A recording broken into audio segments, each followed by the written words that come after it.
ভারতীয় রেল ব্যবস্থায় জারি হলো এক বিরাট ভয়ঙ্কর নিয়ম।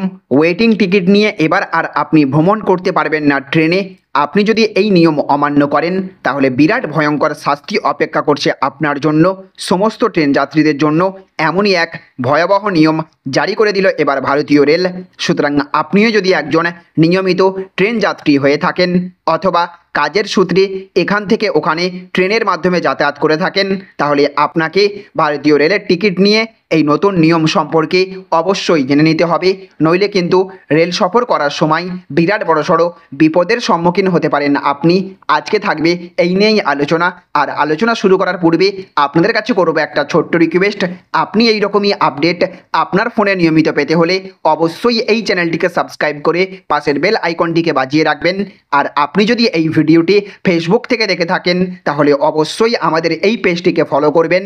আর আপনি কোন ট্রেনে যেতে সবচেয়ে বেশি স্বাচ্ছন্দ্য বোধ করেন অবশ্যই সেই ট্রেন নম্বর এবং ট্রেনের নাম কমেন্ট বক্সে লিখে জানাবেন। তো দেখুন, এখানে বলা হচ্ছে ওয়েটিং টিকিটে নয়া নিয়ম, না মানলে বিরাট জরিমানা। তো বিভিন্ন ভাইরাল হওয়া ভিডিও এবং অনেক সময়ে দেখা যায় ওয়েটিং টিকিটের কারণে রিজার্ভেশন বগিতে প্রচুর ভিড়। এবার এই বিষয়ে বড় সিদ্ধান্ত নিতে চলেছে ভারতীয় রেল। ওয়েটিং টিকিটের নিয়ম পরিবর্তন করা হচ্ছে। এবার নতুন নিয়ম অনুযায়ী শুধুমাত্র কনফার্ম রিজার্ভেশন টিকিট হাতে থাকা যাত্রীরাই রিজার্ভেশন কোচে ভ্রমণ করতে পারবেন। রেলওয়ের ওয়েটিং টিকিট নিয়ে আপনি আর রিজার্ভেশন বগি বা এসি কোচে ভ্রমণ করতে পারবেন না। অনলাইন বুকিং হোক বা টিকিট কাউন্টার থেকে কাটা টিকিট, ওয়েটিং টিকিটের মাধ্যমে সংরক্ষিত কোচে বসতে পারবেন না কোনো যাত্রী। এক্ষেত্রে টিটিই সংশ্লিষ্ট যাত্রীকে ট্রেন থেকে নামিয়ে দিতে পারেন, এমনকি জরিমানাও হতে পারে। আর কাউন্টার থেকে ওয়েটিং টিকিট নিয়ে থাকলে আগে অনেক যাত্রী ওয়েটিং টিকিট নিয়ে রিজার্ভেশন কোচে ঢুকে পড়তো, কিন্তু এখন আর তা হবে না। রেলের টিকিট কাউন্টার থেকে নেওয়া ওয়েটিং টিকিট নিয়ে আপনি শুধুমাত্র সাধারণ কোচে ভ্রমণ করতে পারবেন। রিজার্ভেশন বা এসি কোচে ভ্রমণের ক্ষেত্রে কোনো ছাড় থাকবে না। রেলের নিয়ম অনুযায়ী আপনি যদি আইআরসিটিসির মাধ্যমে অনলাইনে ওয়েটিং টিকিট বুক করে থাকেন তাহলেও আপনি সংরক্ষিত কোচে ভ্রমণ করতে পারবেন না। টিকিট নিশ্চিত না হলে আপনার টাকা স্বয়ংক্রিয়ভাবে ফেরত দেওয়া হবে। তাহলে ফ্রেন্ডস, বুঝতে পারলেন, এবার থেকে আপনি আর ওয়েটিং টিকিট নিয়ে কোনো রিজার্ভেশন বা সংরক্ষিত কোচে যাতায়াত করতে পারবেন না।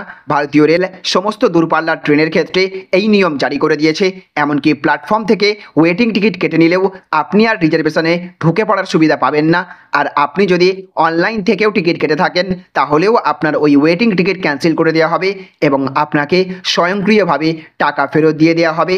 কোনো মতেই কোনো যাত্রীকে ওয়েটিং টিকিটের রিজার্ভেশন কোচে কোনোভাবে ভ্রমণ করতে দেওয়া হবে না বলে ভয়ঙ্করভাবে জানিয়ে দিয়েছে ভারতীয় রেল। কেউ যদি এই নিয়ম অমান্য করে তাহলে তার বিরুদ্ধে আইনানুগ ব্যবস্থা, এমনকি জেল পর্যন্ত হতে পারে তার। সুতরাং অবশ্যই আপনি এই বিষয়ে সতর্ক থাকবেন এবং আপনার বন্ধুবান্ধব প্রিয়জন সকলকেও রেল সফর করার আগে এই বিষয়ে সতর্ক করে দেবেন। তো ফ্রেন্ডস, এই ছিল আজকের ছোট্ট একটি আপডেট। আমাদের উদ্দেশ্য ছিল শুধুমাত্র এই আপডেটটি আপনাদের সকলের মাঝে শেয়ার করে এই গুরুত্বপূর্ণ তথ্য সম্পর্কে জানিয়ে দেওয়া। যদি ভিডিওটি আপনাদের ভালো লেগে থাকে তাহলে অবশ্যই ভিডিওটিতে একটা লাইক করবেন এবং জনস্বার্থে ভিডিওটিকে প্রচুর পরিমাণে শেয়ার করবেন। ভালো থাকবেন, সুস্থ থাকবেন। Thank you friends, thank you for watching.